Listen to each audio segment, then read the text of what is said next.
Hello, I come to you today to talk about the third eye chakra. This is the most beautiful purple and indigo light coming from your forehead, third eye area, and this emanates a spiritual glow around you but also through you.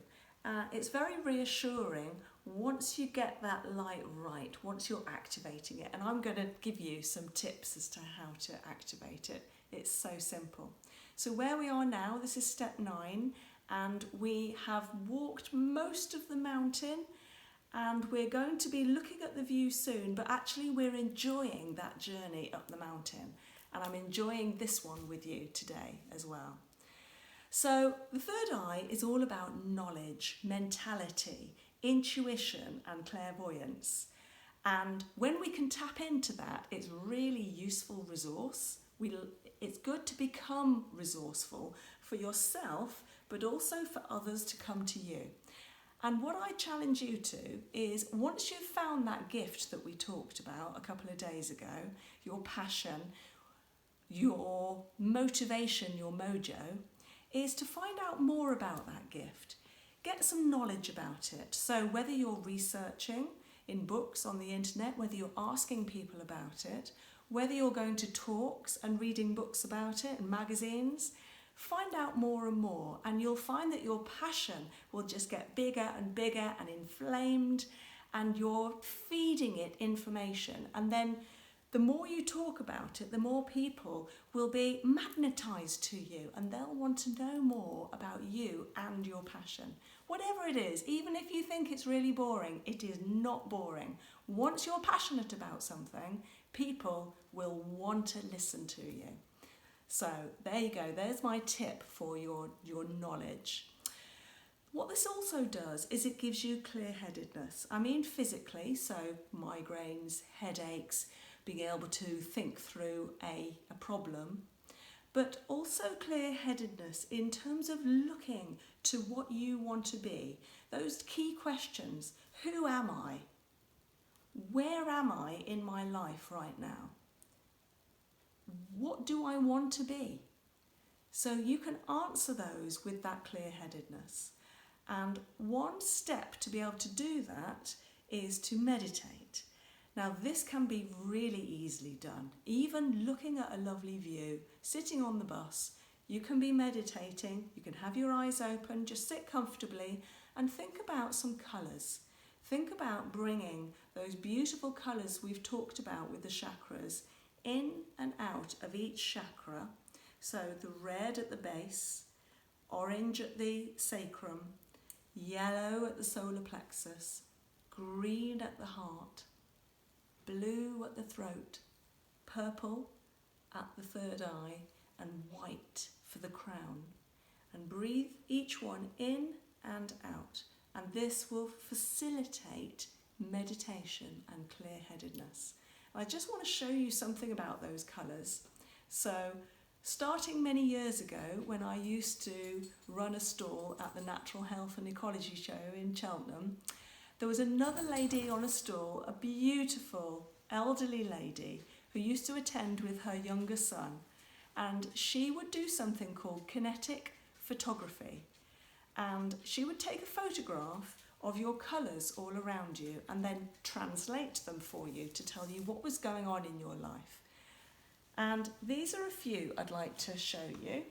Got them all in date order. So this is spring 97. There I am, covered in, is that turquoisey, greeny and orangey colours. And this is when I was not even starting out on my journey yet. So spring 97, I started my business in August 97, yeah. So the kinetic photographer told me I'm doing the right thing, which was lovely to hear. This is a few months later, and April 99, see how the colours can change so much, but you can still see it's me behind them all. And then November 99,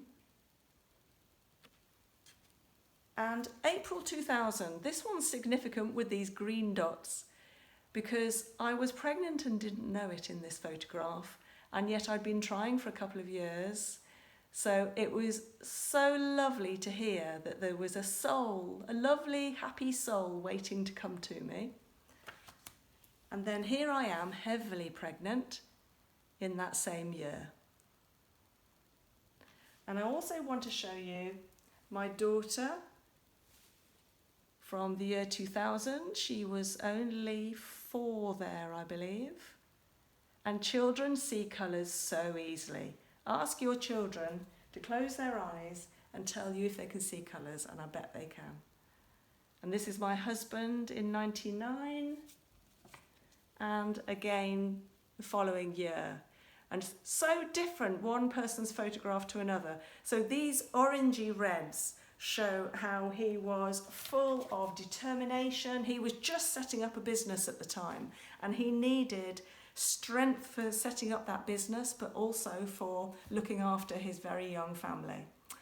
And he certainly had that.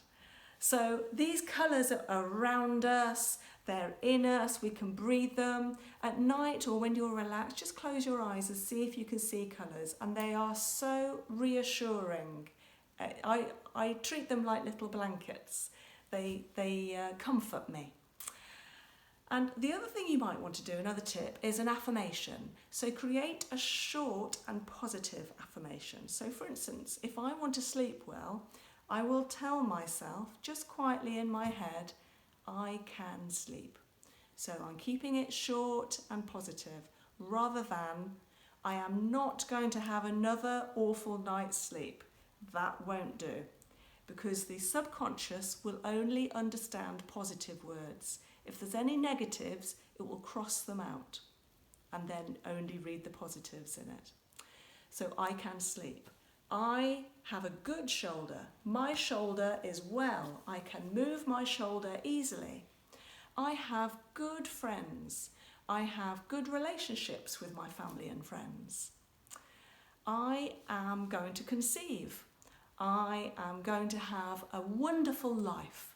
All these different affirmations are positive and short, and I suggest you find one that works for you. So this will transform any pain into joy, and these are the steps to joy, of course. And there is a book I want to share with you briefly.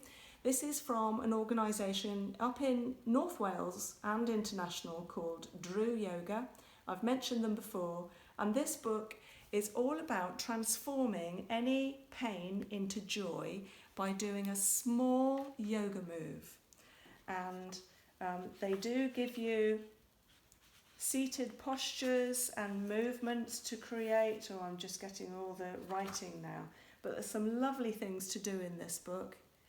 And all you do is you look up in the contents a negative feeling that you might be feeling right now, like depression or jealousy or lack of forgiveness, and then look up in the book the movement to transform that feeling that we all get into something of joy.